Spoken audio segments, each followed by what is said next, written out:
Con respecto, digamos, a la panorámica general del capitalismo hoy en día, eh, lo que es muy importante es darse cuenta que el capitalismo es un sistema que tiene como requisito fundacional la guerra, la confrontación. O sea, el capitalismo surge justamente de la separación entre capital y trabajo o entre el trabajador y sus medios de subsistencia, y hay siempre como este desarraigo o esta disposición que lo que hace justamente es crear un elemento de cohesión. O sea, como tú no tienes condiciones de reproducción, tienes que depender de aquel que tiene las condiciones para que tú te puedas reproducir. Entonces hay ahí una separación que es fundacional en el capitalismo y que implica una confrontación siempre, porque siempre son dos polos eh, enemigos, por decir de algún modo. Uno que tiene que acaparar lo más posible y el otro que se convierte en un desposeído casi total, ¿no? Casi absoluto. Entonces, bueno, este elemento fundacional lo que hace es que se reproduce en todos los niveles, en todos los espacios, en la historia del capitalismo, y hoy hemos llegado al momento en que el, eh, la, la, la necesidad de apropiación es tan grande y ha llegado a tales niveles, digamos, se ha profundizado tanto la apropiación que, bueno, conduce a algo inevitable, que es la guerra, ¿no? O sea, ya no hay manera de seguir más allá sin que esto provoque una confrontación mayor. Entonces, el momento actual, que es un momento de un capitalismo muy desarrollado, digamos que muy avanzado en un sentido, en su propio sentido, lo que quiere decir que ha penetrado muchísimo en todas las dimensiones de la vida para efectuar los procesos de apropiación. Entonces, apropiación de territorios, de riquezas, de formas de pensar, de modos de vida, o sea, todo va siendo convertido en objeto apropiable. Y entonces, bueno, en este momento tenemos un parteaguas ahí en la definición de la relación entre el capital y la sociedad en la que éste ha crecido. Eso por un lado. Por otro lado, este elemento confrontativo fundacional también lleva a la competencia permanente. Entonces, siempre en el capitalismo, desde un inicio, lo que hay es negación del otro, o sea, construcción de un otro y negación de ese otro. Entonces, sean pueblos, pues puede ser originarios, sean condiciones de vida previamente existentes, o sean otros elementos de competencia equivalentes dentro del propio sistema de apropiación. Entonces, la competencia también va a ser un elemento permanente que se va modificando, o sea, va adquiriendo otros perfiles, va teniendo otros protagonistas, pero la competencia se mantiene permanentemente. En este momento es un momento de competencia muy fuerte dentro del capitalismo, porque después de un largo periodo durante el siglo XX en que la hegemonía de Estados Unidos se mantenía como un pilar central y no tenía, digamos, cuestionamientos importantes o suficientemente fuertes, potentes como para ponerlo en riesgo, bueno, ahí iba la cosa, estaba muy estable, pero en este momento ya no es así.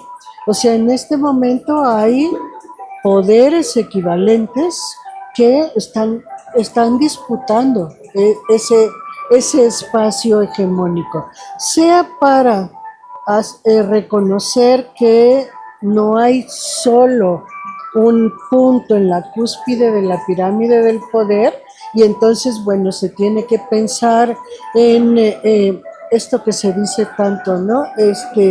La multipolaridad, en fin, todo esto que se ha estado proponiendo, pues desde América Latina en gran medida con el proceso bolivariano sobre todo, y desde Asia Central o Asia Pacífico con las potencias que han emergido por ahí. Entonces, bueno, multilateralismo, multipolaridad, es como un elemento que se ha ido construyendo sus condiciones y su espacio y en este momento es un elemento fuerte de confrontación.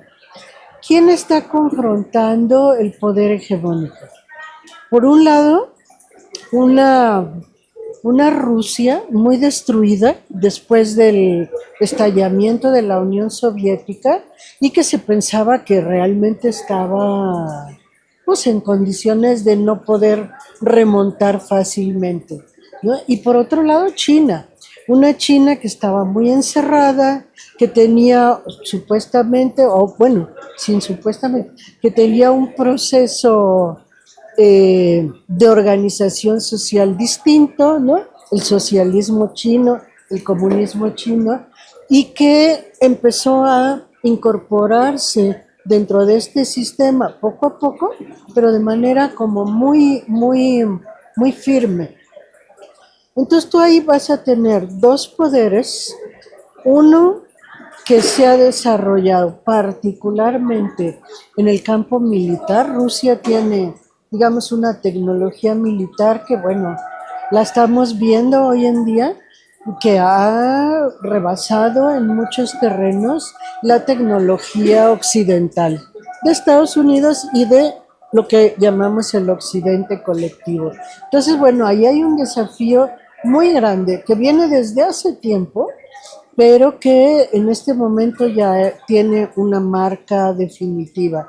Y en el caso, digamos, económico, más propiamente dicho, pues está China, ¿no? Lo que no quiere decir que China no tenga capacidad militar, ni tampoco quiere decir que Rusia no tenga capacidad económica. Ambas tienen, pero digamos destacan más en esos terrenos. Y estas dos eran siempre potencias peleadas entre sí. O sea, llevaban mucho rato de que no se entendían, de incluso tenían momentos de confrontación fuerte entre ellas, pero en este momento ahí realmente se ha construido un terreno de acuerdos, de complementaciones frente a un poder muy destructivo, que es el que está en manos del occidente colectivo, liderado por Estados Unidos. Entonces, se llegó a este momento como de equilibrio de fuerzas y cuando hay un equilibrio de fuerzas, pues la fuerza se emplea, ¿no? Si se quiere definir digamos, un campo ganador. Y estamos en ese momento, entonces, ¿qué ha ocurrido? Que se avanzó rápidamente o primeramente, digamos, en el cercamiento a Rusia, porque Rusia amenazaba en el terreno militar y el terreno militar es súper estratégico, ¿no? Resolviendo ese, puedes resolver los otros también.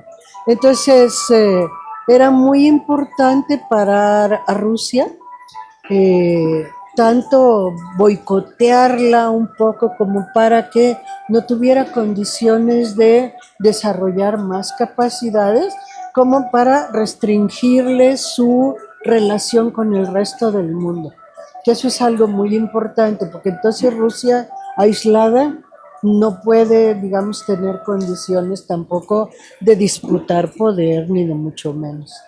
Eh, Allí yo creo que es donde podemos ubicar el asunto de las amenazas en torno al Golfo de Crimea, ¿no? A las posiciones rusas para la salida en el Mar Negro, para la explotación del gas, de los yacimientos de gas, y también un punto que es importante es que de la antigua Unión Soviética, varias de las plantas nucleares, que había plantas pues importantes, ¿no? En este momento, estaban ubicadas o en Ucrania o muy cercanas a Ucrania. Entonces, es un territorio que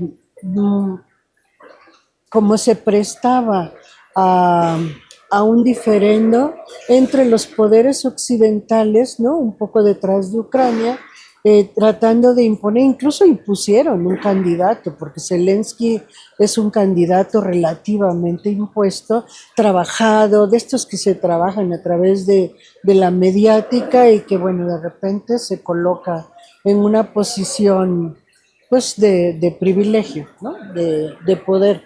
Y por ahí estaba avanzando entonces Occidente para empezar a hacer que Rusia se recorriera hacia atrás, ¿no? Que sus fronteras quedaran selladas y bueno, Rusia ya no está en condiciones de aceptar una cosa como esa, ¿no? Rusia ya tiene capacidad y poder suficiente como para definir sus propias fronteras y sus propias lógicas. Entonces, bueno, el conflicto de Ucrania ahí surge. Eh, Otra cuestión que es muy importante tener como, digamos, como prerequisito a esta situación de guerra en la que nos encontramos es que en el terreno del Asia Central e incluso del mar Mediterráneo y alrededores, la única posición que tiene el occidente es Israel. O sea, cuando uno ve el mapa de esta parte, tenemos, por ejemplo, una extensión de la Liga Árabe a todo lo largo de la costa norte de África, o sea, la parte sur del Mediterráneo, y que además tienen ahí el canal de Suez. Está en territorio árabe, aunque el mundo árabe es muy diverso, muy heterogéneo, ha tenido y sigue teniendo muchas alianzas de diferente tipo con el occidente, alianzas que incluso son tan importantes como para hacer que en algunos momentos ni siquiera se hayan manifestado en apoyo a Palestina, ¿no? Entonces ahí cuando uno ve ese mapa, el único pedacito occidental, realmente occidental, es Israel. Es una posición clave para entrar en todo el territorio del Oriente Medio y además pensar en que puede haber una alternativa de conexión entre el Indo-Pacífico, pasando por el Mar Rojo y el Mediterráneo, ¿no? Que ahí, bueno, es realmente un punto estratégico porque buena parte del comercio mundial circula por ahí, por el canal de Suez. El petróleo del Medio Oriente sale también por esa ruta, no solo por el Mar Rojo, sino por el Golfo de Hormuz. Entonces tiene ahí una serie de pasos muy importantes para el comercio mundial y para el comercio de hidrocarburos. ¿Qué significa el comercio de hidrocarburos en este caso? Bueno, el abastecimiento del Asia-Pacífico, ¿no? Entonces, el abastecimiento a China, de hidrocarburos a China, y bueno, ese es algo que da una posición de fuerza a China misma. Entonces, que tiene que de algún modo ser intervenido. Ahí el proyecto que se tiene, que se pensó desde hace tiempo, es el construir un canal alternativo al de Suez. Está en la península del Sinaí, hay como una Y, se abre el Mar Rojo y entonces puede salir por Suez, pero puede salir por Israel. Y esto, que ahí no hay canal, no hay ruta construida, pero justamente es uno de los proyectos que están en este momento, como para que todo el paso de este comercio no quede dentro del mundo árabe, sino de la posición occidental en este terreno, ¿no? Entonces, bueno, es uno de los elementos de disputa fuertes en esta región. ¿Cuáles son los elementos? Los yacimientos de hidrocarburos. Como país con yacimientos de petróleo, el más importante es Venezuela, en primer lugar, pero como región es el Medio Oriente, ¿no? Ahí hay muchísimo petróleo. Ahora debe estar, no sé, la mitad del petróleo mundial más o menos. Digo porque el cálculo es difícil porque se han ido abriendo nuevos, nuevos campos petroleros en muchos lugares, ¿no? Pero más o menos la mitad del petróleo mundial podría pensarse que está en toda esta zona alrededor del Caspio. Entonces, punto súper estratégico.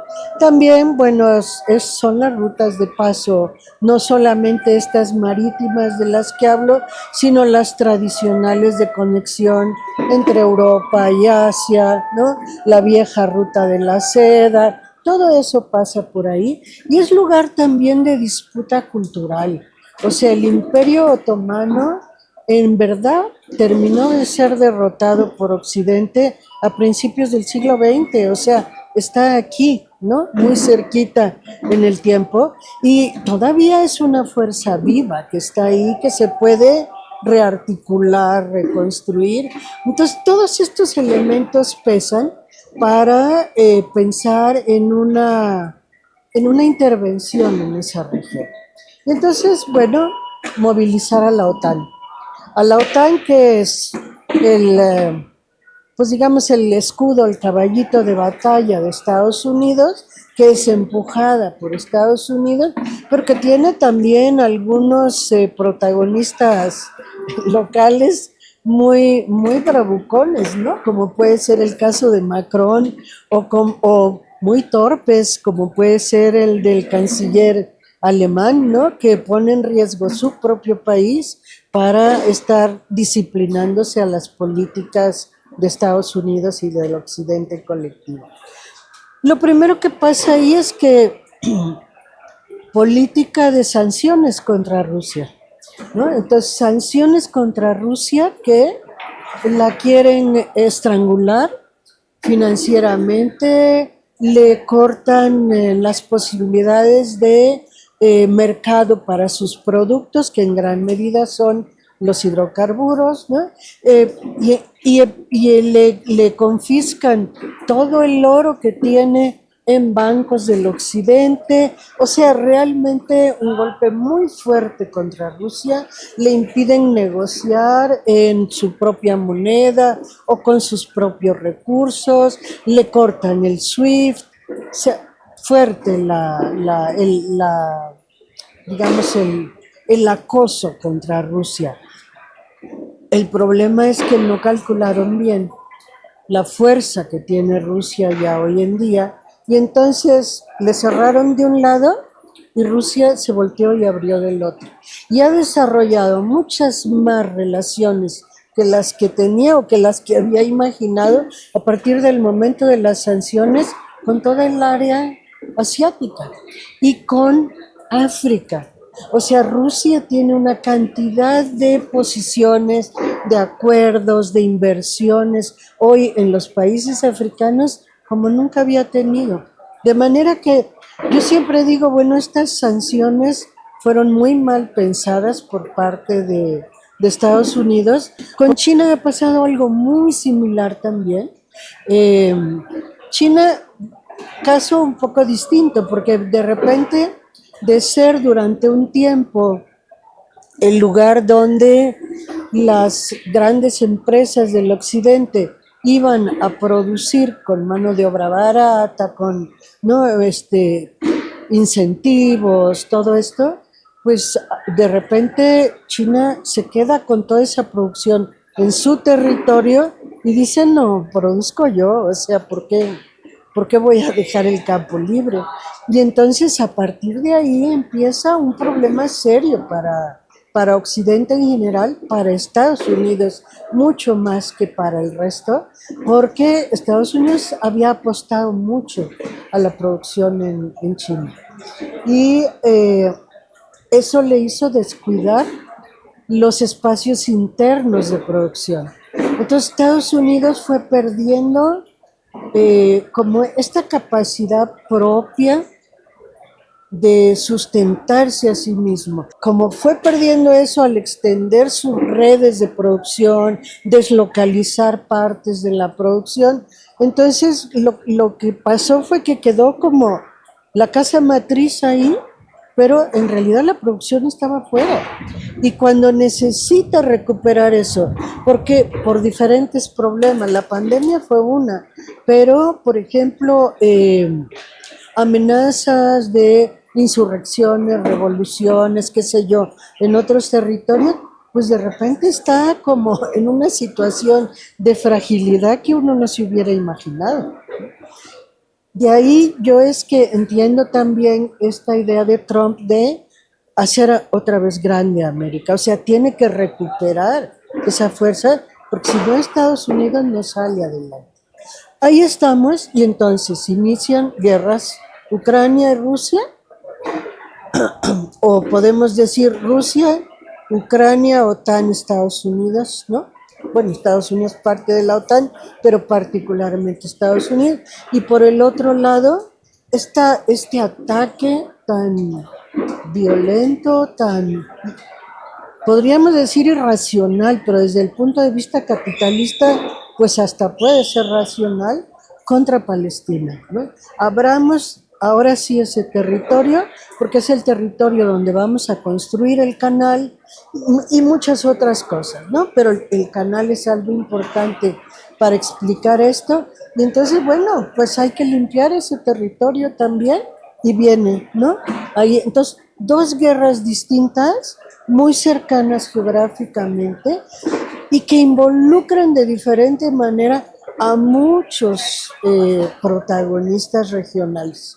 Entonces, tenemos con Palestina que, bueno, más allá de que el mundo entero se escandaliza, los que empiezan a apoyar son países cercanos de la región. Yemen, Yemen es importantísimo geográficamente, geoestratégicamente, porque está justo en la puntita donde el Cuerno de África y puede cerrar el Mar Rojo, ¿no? Entonces, Yemen es clave ahí, es uno de los países que se involucran. Por eso le han hecho la guerra desde Arabia Saudita, o sea, una guerra también muy violenta, eh, con muchas víctimas, ¿no? Con mucha hazaña, pero bueno, pero Yemen sigue manteniéndose con capacidad de pelea, digamos, con capacidad de ataque, con capacidad ofensiva.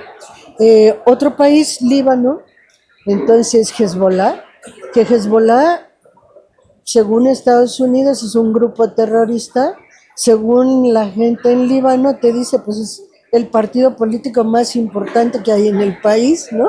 Y entonces, pues es como una guerra contra el propio Líbano. Siria, que Siria ha estado de por sí muy acosada, digamos, con una guerra diferente un poco, porque una guerra mercenaria que le entró por todos lados y que no termina de reconstruirse de ella cuando ya ahora otra vez Israel está atacando Siria, ¿no? Varias posiciones en Siria. Entonces tenemos que la guerra que se supone que es contra Palestina es una guerra extendida, que abarca toda una franja ahí que llega hasta Irán. ¿Por qué hasta allá? Bueno, Irán siempre ha sido uno de los enemigos más eh, connotados para Estados Unidos, pero también es la ruta por tierra que lleva petróleo a China, ¿no? Y es la parte, digamos, los productores de petróleo que conectan con China, que es consumidora de petróleo. Entonces, todas estas son como razones geopolíticas que están ahí. Hay como una parte de esta guerra que no se está viendo. Yo la verdad sí pienso que el mundo completo está en guerra. pero guerras que tienen modalidades muy distintas. Entonces, sí hay guerras abiertas, explícitas, que todo el mundo está viendo y por las que todo el mundo se preocupa a favor o en contra, y hay una gran cantidad de guerras soterradas que, pues, de todas maneras están eh, diezmando a las poblaciones, pero que no se reconocen como guerras, no tienen ese tratamiento y bueno, entonces se desestiman, ¿no? Eh, hay muchas de estas hay en África. En África, desde siempre se ha calificado cualquier tipo de guerra como confrontación interétnica, intertribus, y entonces con eso se ha impedido ver que son guerras colonizadoras, guerras capitalistas por las riquezas de África. África tiene una cantidad de minerales, entre otras cosas, que es impresionante. Y entonces justo los lugares donde hay todas estas riquezas son los lugares que han entrado en guerra, ¿no? Entonces no puede ser coincidencia tampoco. Sudán, por ejemplo, que incluso ha sido ya cortado en dos, bueno, es que Sudán tiene mucho petróleo. Entonces, bueno, hay que hacer también la guerra ahí en Sudán. Y Sudán hoy tiene, me parece que son 3 millones de desplazados. O sea, es realmente una guerra grande y está ahí en esa franja que baja desde el Medio Oriente y baja por toda África hasta el Atlántico. Esa franja está completamente en, en pues, en conflictos, pero al mismo tiempo en insurrecciones. O sea, hay movimientos ahí que yo diría que estamos como viendo el inicio de un nuevo momento de luchas descolonizadoras en África. Porque toda esa parte que se ha ido poniendo en guerra a través de estas modalidades, es una parte donde empieza a ver esto que a nosotros se nos cuenta como es que hubo un golpe de Estado militar, entonces hay que restablecer las condiciones que había antes. No, fue una insurrección, o sea, fue un movimiento revolucionario de algún modo en esos lugares que lo que está reclamando es fuera los colonizadores. Ahí en gran medida son los países europeos, ¿no?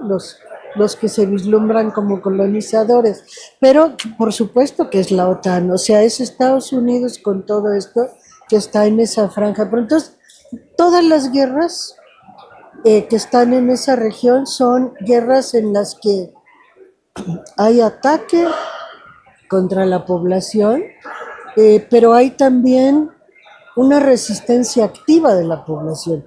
Una de las cosas, por ejemplo, que sorprende mucho en Gaza es que la gente, o sea, en los niveles en los que está son terribles, pero dicen, no nos vamos a rendir, no le vamos a entregar esto a Israel. Nunca, aunque nos terminen matando a todos, ¿no? Y así está ocurriendo en todos estos territorios, porque está muy claro que lo que está ofreciendo el capitalismo es justamente muerte. Entonces, la opción es luchar por la vida con lo que se puede y hasta donde se puede. Y yo siento que esa misma franja que bajaba por África llega a Venezuela y al Caribe. O sea, está claro geográficamente, pero está claro políticamente también, ¿no? Y siendo Venezuela el país que más petróleo tiene en el mundo, bueno, Venezuela es, pues digamos, la cereza del pastel. Además está dentro de territorio americano. América siempre se pensó como esa gran isla que como tiene mar alrededor, se puede proteger por sí misma, ¿no? Que es difícil que le penetren desde el exterior. Entonces, bueno, Estados Unidos tenía una posición muy cómoda en su isla, o sea, dentro de ese... Y de repente esa posición ya no es cómoda, porque hubo, pues ha habido muchas podríamos decir, levantamientos políticos, ¿no? Frente a las políticas de Estados Unidos. Llega el chavismo, bueno, mucho antes la Revolución Cubana, ¿no? Pero eso, para ver la historia contemporánea, llega el chavismo y desafía todo. Porque Chávez no solamente dice, vamos a modificar el margen de maniobra con Estados Unidos, propone crear una correlación de fuerzas en que América Latina pueda tener condiciones de negociación mejores, pero al mismo tiempo también empieza un proceso interno de construcción de una sociedad diferente, o sea, una sociedad con una conciencia colectiva, con una conciencia de autodeterminación que no había aparecido en América Latina hacía ya rato.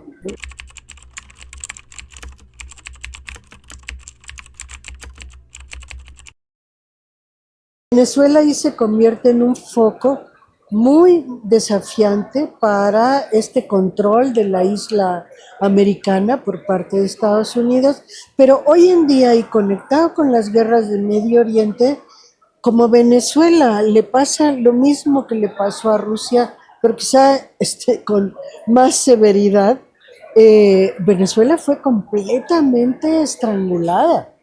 Ni medicinas, ni alimentos, ni nada podía entrar a Venezuela. Le confiscan todos sus bienes en el exterior, le roban la empresa petrolera que tenía en Estados Unidos. O sea, Venezuela estaba en Estados Unidos vendiendo gasolina, estaba en una posición muy distinta. Pues le confiscan todo eso y quedan en una situación en que la gente difícilmente se las arreglaba para comer todos los días, ¿no? La obligan, también ahí la obligan a mirar hacia otro lado. Quizá de por sí estaba mirando hacia otro lado un poco, pero con eso, bueno, tenemos que buscar aliados en otro lado. Y un poco ahí en esa dinámica es donde se van creando todos estos instrumentos, organismos de articulación como ALBA, como UNASUR en su momento, pero sobre todo ahora como los BRICS. Y entonces los BRICS empiezan a ser ahí un elemento que empieza a tener suficiente fuerza como para crear políticas contestatarias. Entonces, no se nos quiere permitir entrar al sistema financiero occidental, nos vamos y hacemos nuestro propio sistema financiero.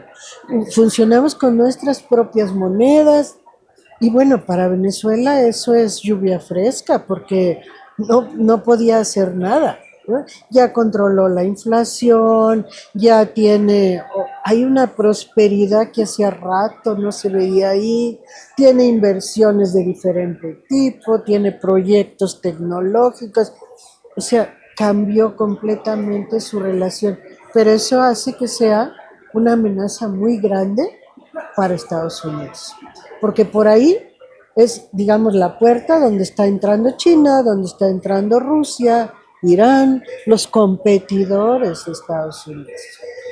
Entonces el equilibrio continental se ha modificado mucho. Con eso y con otras cosas.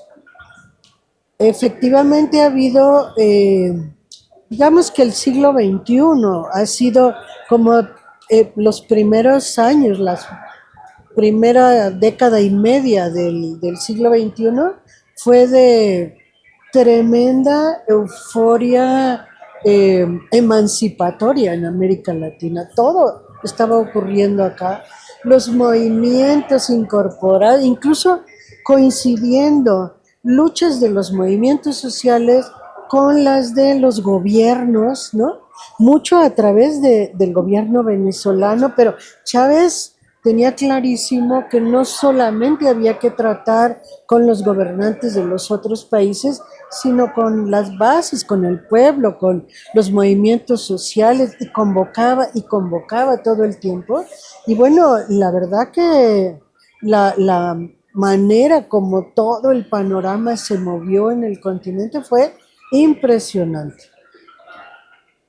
Después de Chávez y después de que yo diría las fuerzas norteamericanas aprendieron un poco. O sea, en esos primeros como 10 años sobre todo, ¿no? Del siglo XXI, fueron desafiados hasta en el terreno militar, porque saquen las bases militares de aquí, y eran los movimientos sociales los que los estaban desafiando. Y movimientos sociales frente al Pentágono, logramos, porque yo participé, por eso digo logramos, cancelar la base de Manta, el permiso de que estuvieran en Manta. Era algo como inusitado, ¿no? Y eran los movimientos sociales. Entonces había una fuerza ahí emancipadora muy grande, pero Estados Unidos rápidamente movió todos los hilos que tenía para entender qué estaba pasando.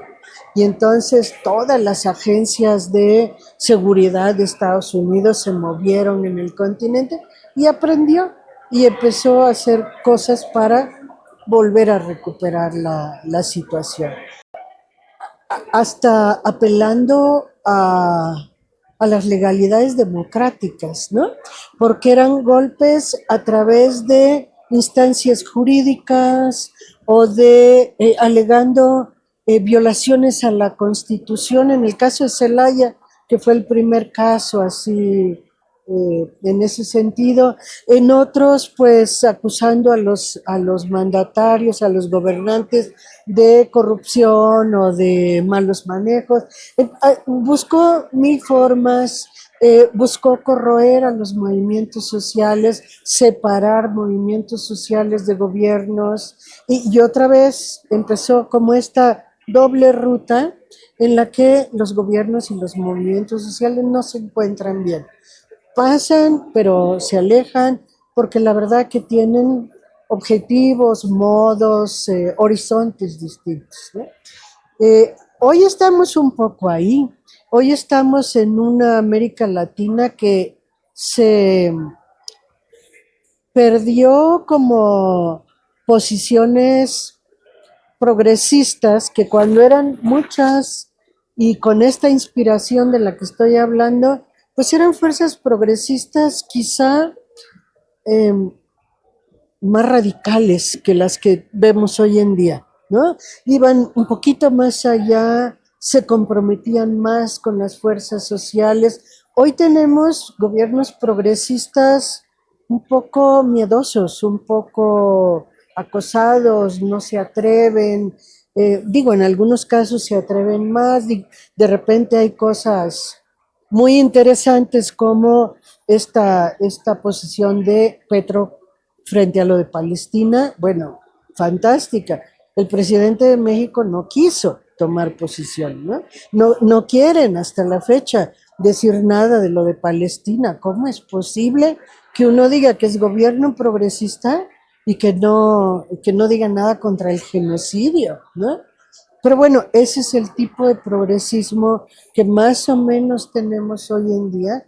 Y cuando hay alguien un poquito más atrevido, inmediatamente empieza a ser como golpeado, amenazado, presionado desde dentro, desde fuera, porque hay fuerzas dentro y fuera que pueden pues desestabilizar estos procesos también. Y yo diría, no son los gobiernos, ni siquiera los gobiernos progresistas los que son capaces de desafiar al capitalismo como tal y de abrir otras puertas, ¿no? De abrir como salidas al sistema. Yo hago una diferencia entre movimientos o procesos o fenómenos anticapitalistas y no capitalistas. el anticapitalismo se ubica dentro del sistema y ahí pelea, ¿no? Por más o menos para un lado, para el otro. Eh, pero el no capitalista es una ruta aparte, es una ruta que si bien puede surgir de aquí, va por otro camino. Entonces, tiene otras posibilidades, otras perspectivas y también otros problemas, otros desafíos, ¿no?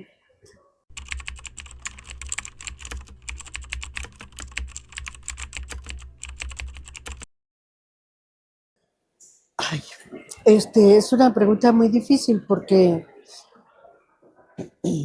la verdad creo que el contexto no es muy favorable a un avance muy radical, ¿no? Por parte de los gobiernos. Yo digo, tal vez por parte de los movimientos y los movimientos logren impulsar a los gobiernos suficiente como para que puedan dar algunos pasos más adelante. Pero el contexto está muy derechizado, ¿no? Muy, con casos como el presidente Boric en Chile, que llega como de izquierda y resulta que es más, apoya más las políticas conservadoras y tradicionales de la dictadura, incluso, ¿no? Que cualquier otra cosa. Y así estamos. Perú es un caso, pero escandaloso, lo que está pasando en Ecuador, o sea, esos espacios donde había una potencia ahí que se estaba moviendo ya no están, o no están tan claros, o están muy difíciles, la gente está peleando ahí dentro, pero las peleas no están muy fáciles. Hay como un impulso a la utilización de muchos mecanismos represivos, ¿no? Y casi, yo diría que en términos generales hay en el mundo, pero estamos hablando de América Latina, en muchos lugares, si no es que en todos, hay como un estatus de legalidad casi que está adquiriendo la impunidad. Entonces, tú tienes, me preguntabas de otro tipo de guerras, de cómo se dan estas guerras cotidianas o soterradas en algunos casos. Mira, tenemos el caso de México, que es un buen ejemplo. El caso de México es el de una guerra constante. Tenemos, ¿qué son? 150,000 desaparecidos, o sea, desaparecidos, que las madres buscándolos, las madres son las que los encuentran a veces, algunas no los encuentran, ¿no? Todavía, pero no hay un Estado que esté respondiendo a esto que está pasando. Y la impunidad es algo muy grave porque la impunidad lo que hace es que es absolutamente permisiva con la violencia, con la desposición, con el saqueo, ¿no? Eh, pues la depredación social, yo diría.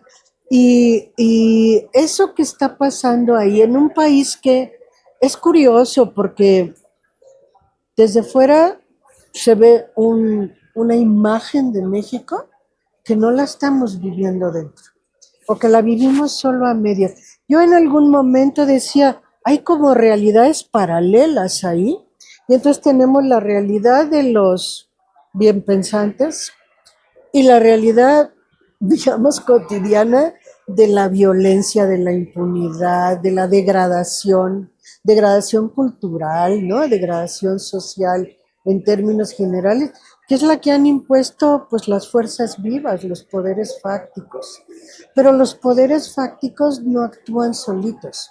Los poderes fácticos responden a algo, no, es decir, nosotros tenemos un dicho de que no hay loco que coma lumbre. O sea, a nadie se le ocurre simplemente salir a matar porque hoy es el día de salir a matar, ¿no? ¿Y por qué exactamente en este lugar? No es porque haya una mina, es que aquí es donde se me antojó matar a alguien. No, es porque ahí está la mina, es porque ahí está la riqueza, es porque ahí hay algo en juego.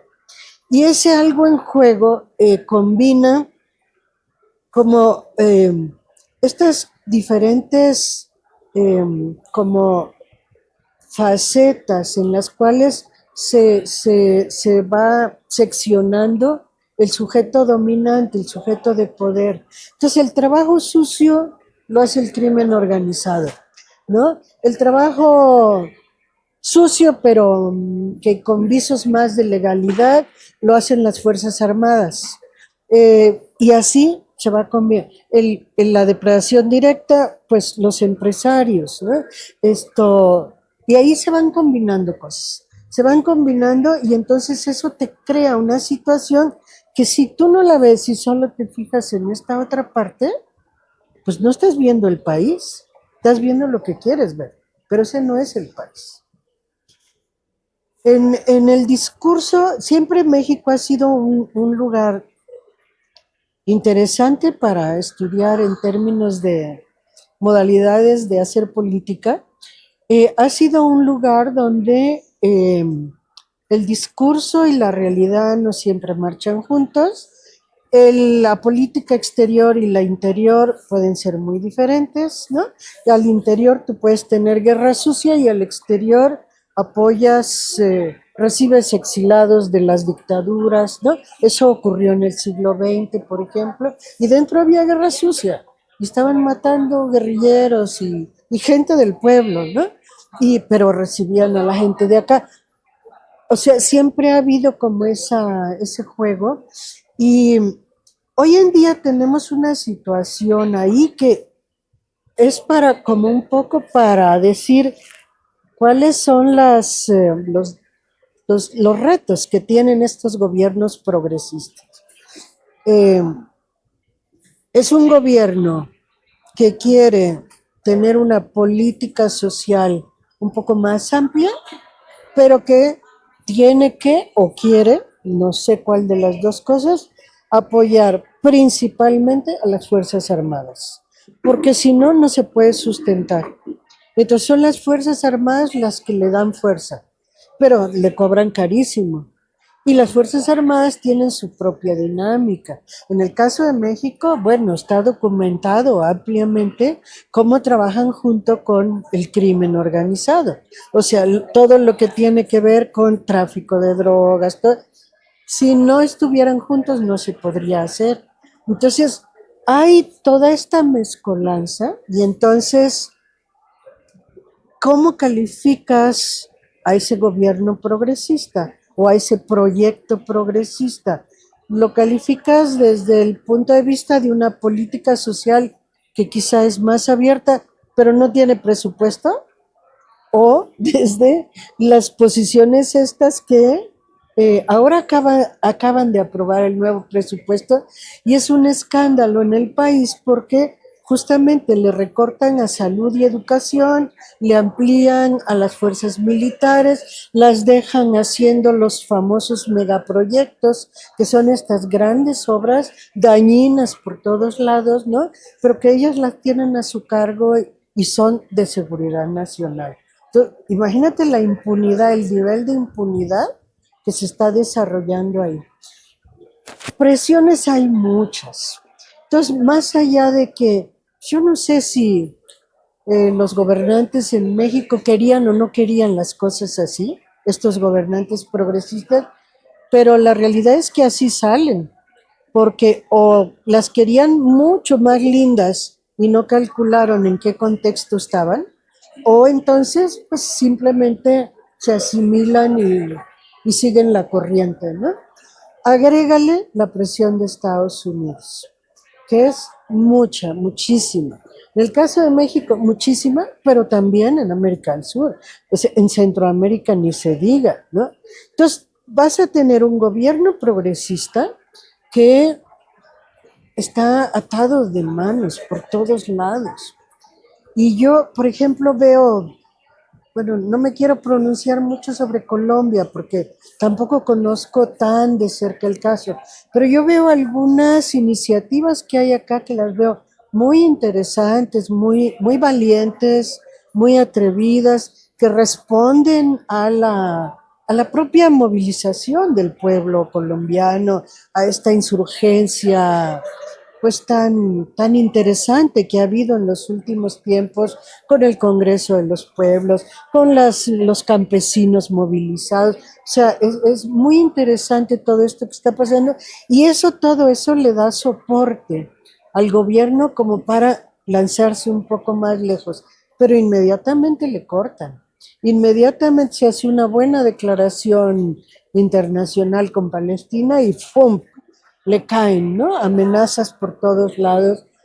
¿Hasta dónde se puede mover? ¿Quién se mueve? ¿Quién se mueve? ¿El gobierno? ¿Quién es el proyecto progresista? ¿O es la sociedad la que se está moviendo? ¿Que tiene que ir a pesar de que el gobierno no pueda ir? ¿No? O sea, no son lo mismo el pueblo y el gobierno. Aunque quisieran, no son lo mismo. Y aunque el gobernante surja de ahí, eh, llega al gobierno y es presidente. O sea, ya no es parte de ese movimiento. Entonces, creo que cada fuerza tiene que mantener ahí su autonomía, sus horizontes, sus modos específicos de lucha. Una cosa que ha sido muy dañina es que cuando llega un gobierno progresista muchas veces pasan dos cosas. Una, que como es este gobierno progresista, entonces dice, mis compañeros de lucha, ¿no? Todos los dirigentes, vénganse y uno es ministro de esto y uno del otro, y deja los movimientos descabezados. Entonces es una pérdida muy grande. Los que llegan al gobierno no llegan al poder, pero aparte han sido formados dentro de un universo cultural que tiene ciertas convicciones, ciertos principios, como por ejemplo, yo mencionaba mucho allá, como por ejemplo el del desarrollo. Entonces, llegamos, hay que desarrollar el país, porque además cuando uno está en el gobierno, tiene que garantizar que haya recursos. Y para que haya esos recursos, para las políticas públicas, ¿no? Para que haya esos recursos, tienes que crecer, tienes que lanzar proyectos. En estos casos empieza a haber una confrontación muy fuerte, ¿no? El gobierno dice, es que estoy pensando como Estado, a pesar de que no son el Estado, son solo el gobierno, ¿no? Pero están pensando como Estado y pensar como Estado no es pensar como sociedad o como movimiento. ¿Qué pasa? ¿Los bonos de carbono sí o no? El gobierno dice sí, el movimiento dice no, ¿no? Una gran hidroeléctrica, el gobierno dice sí, el movimiento dice no. Y bueno, son elementos de confrontación muy fuertes. Pero el otro problema es que del movimiento social, que por fin llega su candidato progresista al gobierno, pues ya se resolvió todo, ¿no? O sea, ya llegamos a la meta. Y no solamente es descabezado por los que se incorporan al gobierno, sino que se desmoviliza. Y además empieza a tener como confusiones del tipo, pues es que si es nuestro gobierno, si es nuestro presidente el que lo dice, pues hay que apoyarlo, pero es un sinsentido lo que está proponiendo. Pero es que no, hay que permitir que lo haga y luego vemos si tenía razón o no. No, porque entonces ya se te fue de las manos, ¿no? Entonces son riesgos fuertes con el progresismo que yo digo, bueno, siempre es mejor tener, obviamente, un presidente progresista, ¿no? Como estos que hemos tenido eh, o que tenemos en el momento, pero ¿hasta dónde garantiza? ¿Hasta dónde garantiza que realmente vamos a hacer las cosas de otra manera? Creo que los movimientos, por nosotros todos, nunca debemos dejar de luchar. Eso es un principio básico. O sea, nunca debemos quedarnos cómodos, porque siempre hay algo más que nos desafía, que necesitamos, que hay que a lo que hay que aspirar. Yo, por ejemplo, ahora pienso mucho en la situación no solamente de la guerra, que es gravísima, y que obviamente vamos a tener que tomar posición frente a ella, no solamente con declaraciones, sino tomar posición en la vida cotidiana, en el mundo real, viendo cómo hacemos para deconstruir la guerra, ¿no? Eh, pero también hay otro elemento que es gravísimo en este momento, que es la catástrofe ambiental, ¿no? Y el mundo se está yendo, o sea, el planeta está teniendo problemas muy serios porque esa catástrofe ambiental que ha sido generada no tiene dónde parar. La dinámica capitalista mantiene ese, es como una rueda en espiral que no para de mover y que cada vez va abarcando más.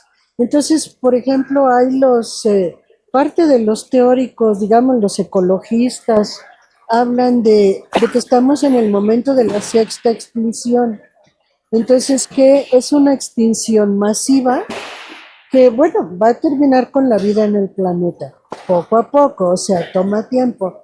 Pero ellos analizan una cosa muy interesante y es, a ver, una especie se extingue y bueno, desapareció del mapa. Listo, el mapa sigue ahí. No es cierto, porque cuando esa especie se extingue, afecta a todo el ecosistema. Y entonces hay otra que ya no se puede reproducir fácil porque esa falta. Y luego la siguiente. Y entonces hay una dinámica así como exponencial, ¿no? Aunque sea lenta, en que va llevando hacia el deterioro, hacia la pérdida de vida.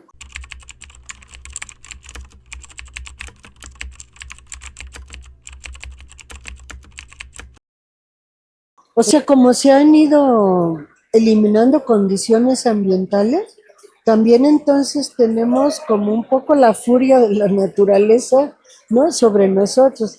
No hay nada que detenga los huracanes, nada que detenga los tsunamis. Empieza a ser catastrófico en términos generales y las mediciones que se hacen son tramposas porque se dice, bueno, ya alcanzamos el 1,5% de aumento, ¿no? De grados centígrados. Sí, pero hay regiones donde son 5 grados los que se ha aumentado y otras donde quizá es menos. Pero esto está alterando completamente. Lo que ocurrió ahora en Valencia, en España, es porque el Mediterráneo se ha calentado a tal nivel que provocó este fenómeno, que nadie esperaba porque nadie está calculando esas cosas. Entonces estamos en una situación, pues yo diría de emergencia en todos los terrenos. Los movimientos sociales no pueden no darse por enterados, simplemente porque hoy tienen un gobierno progresista. El gobierno progresista no nos va a enfriar el mar, no nos va a impedir la extinción, ¿no? Esos son otros terrenos de pelea que son mucho más importantes, yo diría, que los de las políticas públicas, aunque esas pues están más cerca, digamos, del bolsillo o ¿no? de las poblaciones. Y los movimientos, si se detienen, no alcanzamos, de por sí estamos tarde, de por sí ya se nos fue el cambio climático, ya se nos han ido muchas cosas. Si estamos realmente en este proceso de la sexta extinción, ahí vamos, está difícil detenerlo. Todavía se pueden hacer cosas para detenerlo, pero ya quedan pocas. Entonces, tenemos que ser muy conscientes de todo eso, estudiarlo bien, darnos cuenta que la naturaleza somos nosotros. O sea, no es que se van a extinguir ellos y nosotros nos quedamos aquí en nuestro desierto. No, ni siquiera eso vamos a poder hacer, ¿no? O sea, es un proceso de conjunto. Y yo ahí lo que decía es que aparte de, digamos, reconocer todos estos desafíos, entender que la lucha por el progresismo está por ahí también, pero es una partecita. O sea, nuestra gran lucha es esta otra, según yo. ser muy conscientes, estudiar mucho el fenómeno que está ocurriendo, porque de repente no lo entendemos solo con lo que conocemos localmente, pero muchas veces pasa que localmente los campesinos, las poblaciones indígenas, quien sea, en su lugar, o nosotros, habitantes de ciudad, nos damos cuenta del daño, de lo que está pasando y no encontramos cómo detenerlo, cómo organizarnos. Pues allí tenemos que trabajar fuerte y tenemos que saber hasta dónde vamos con eso. Entonces, ¿cuáles son los cálculos? ¿Qué dicen los ecólogos? ¿Qué dicen los biólogos? ¿Qué dicen los geógrafos? ¿Cómo, qué tanto tiempo tenemos como para poder hacer algo, ¿no? O sea, calcular este tipo de cosas. Eso por un lado. Por otro lado, esto nos da pistas como para pensarnos, digamos que fuera del sistema mundo, ¿no? Fuera del sistema mundo capitalista. Que eso es algo que para mí es importantísimo. Yo siempre digo, a ver, los pueblos indígenas, por lo menos los de México, pero en Colombia hay también una presencia muy fuerte y muy importante, eh, tienen 3.000, 4.000 años de existencia y ahí están, a pesar de todo, a pesar de la conquista, de ese gran momento de destrucción, de la conquista, de todas las oleadas colonizadoras, ahí están, ¿no? ¿Y qué quiere decir? Que ese es un proceso mucho más largo temporalmente. Puede ser destruido, por supuesto, ¿no? Lo que está pasando en Gaza es eso, una destrucción de una historia cultural o de a lo mejor de un sistema mundo, habría que ver si era tal, que es mucho más antiguo que el capitalismo y que por eso está siendo destruido en gran medida. Hay que negar todo lo que es alternativo, lo que es diferente para que el sistema se mantenga. No, nosotros al contrario, tenemos que potenciar todo eso que es distinto y agregar a nuestras críticas, digamos, internas, directas, al propio capitalismo, al propio sistema en el que estamos, todas esas herencias, enseñanzas, sabidurías que están ahí y que nos vienen de procesos más largos, de procesos milenarios. El confucianismo en China, todas esas cosas son nuestras, son parte del acervo que tiene la humanidad. Y las hemos abandonado porque no forman parte, porque son supersticiones o porque es enseñanza antigua.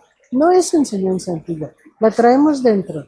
Entonces, creo que por ahí es otro campo muy importante que tiene que ver con el rescate también de la naturaleza, porque es el modo de volver a entendernos a nosotros como parte de eso que llamamos naturaleza y no como un ente separado que la tiene que dominar.